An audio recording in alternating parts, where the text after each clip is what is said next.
बिस्मिल्लाहिर्रहमानिर्रहीम। कुल हुवल्लाहु अहद अल्लाहु समद लम यलिद वलम यूलद वलम यकुल लहू कुफुवन अहद। मैं जो इस वक्त वीडियो बना रहा हूँ तो सुबह के 3:45 हो रहे हैं। मैं chief justice supreme court of Pakistan आपको बता रहा हूँ, मैं जमशेद दस्तयाब से मुखातिब हूँ। मैं 4 कौमी असम्बली का इलेक्शन जीता हूँ।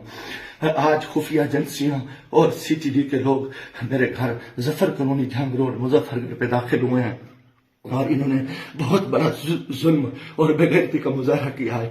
मेरी बीवी को इन्होंने नंगा कर दिया है, मेरे मोबाइल चाहे तशद्दुद किया है, बच्चों को मारा है। मेरा छोटा बच्चा 10 महीने का है, वो चीखता चिल्लाता रहा है। इन्होंने 2 घंटे मेरे घर पे 3 घंटे का कमाल बनाया और पूरी इन्होंने गुंडागर्दी और बदमाशी का मुजाहरा किया। मोबाइल फोन ले गए, कैमरे तोड़ के ले गए, 30-40 गाड़ियां थी। चुंगी चौक को इन्होंने यह कमाल बनाया। आज दिन से भी ये हरामखोरी कर रहे थे। मेरे दोस्तों के घरों में भी इन्होंने छापा मारा है और मेरे साथ बहुत बड़ा जुल्म और ज्यादती हुई है। मैं पिछले 9 महीने से इनकी गुंडागर्दी का मुकाबला कर रहा हूँ। आज ये अभी बेगैरती पे आ गए, इंतहा पे आ गए। चीफ जस्टिस साहब, खुदा के वास्ते मैं पाकिस्तानी हूँ, इतना बड़ा जुल्म मैं सोच नहीं सकता और मेरे साथ इतनी बड़ी ज्यादती हो गई है कि मेरा जुर्म यही हो जाए कि मैं इस मुल्क के साथ खड़ा हूँ, इस कौम के साथ खड़ा हूँ। मैं एक वर्कर क्लास से आया हूँ और मेरा ये गुनाह है कि हम इमरान खान के साथी हैं।